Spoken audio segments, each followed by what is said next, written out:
My story is an old one, but it ended with the 22nd of October 2023 in the war. When my family were sleeping in their home at 4 a.m. when Israel bombed my home and killed my family.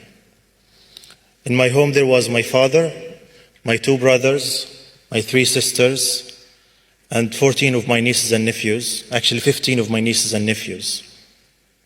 All of them were killed except for one nephew.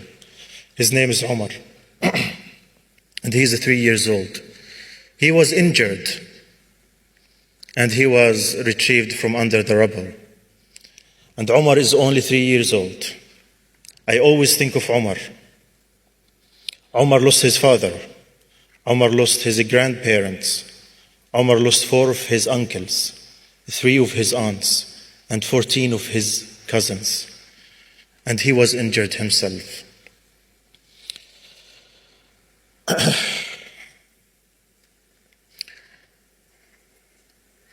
So when this happened to my family, I decided not to stay silent.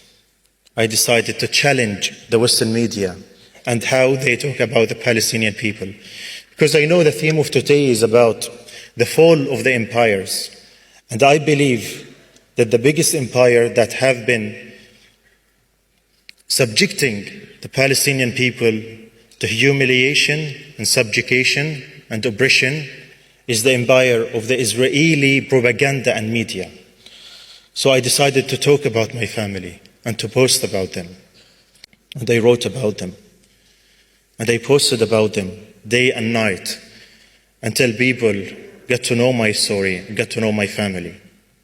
And there, where the Western media came, they started calling me every now and then to have me interviewed by one of their anchors. And unfortunately, their interviews were more humiliating and descending than I ever could imagine. I'll give you an example.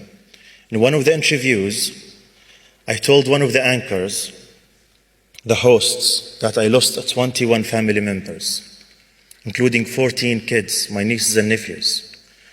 And he told me, they're just collateral damage. It's okay. Another person, another anchor, told me that Hamas killed my family. Well, I know who killed my family. Another one asked me if my brothers and sisters were close to me. Another one told me that I shouldn't get into a war of words and hate while I was criticizing the Western media coverage.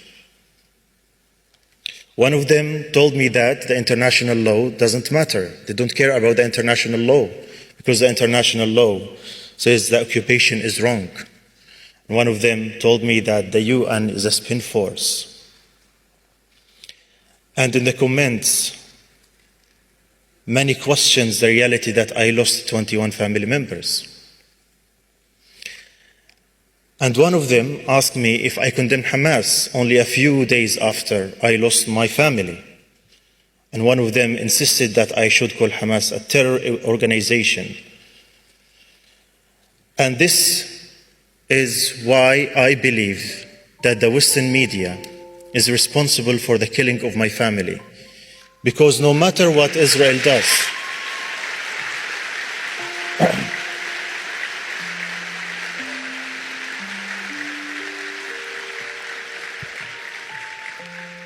because no matter what Israel does over the past 75 years, no matter what Israel does, it is always their actions are justified by the Western media. That the Palestinians are terrorists, that the Palestinians are anti-Semite, that the Palestinians don't deserve democracy or life, that the Palestinians should never have their own sovereignty over their own lands. It is always the Palestinians die and the Israelis are killed and massacred.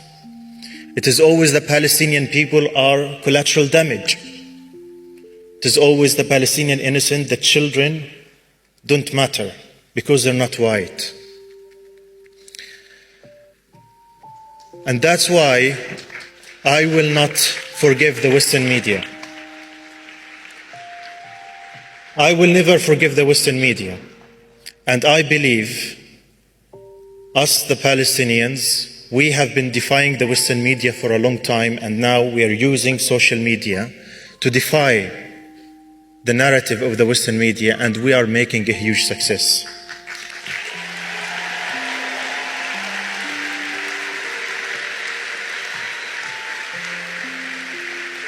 But I also believe that it's not only the Palestinians who have the responsibility to share their stories and to talk about their suffering and to send their message to the world.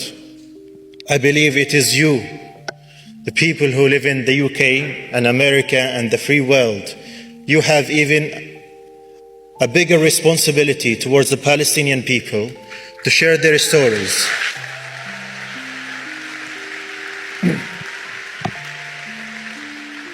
And allow me to be harsh with you a little bit. We will not forgive you if you do not tell our stories and convey our message. We will never.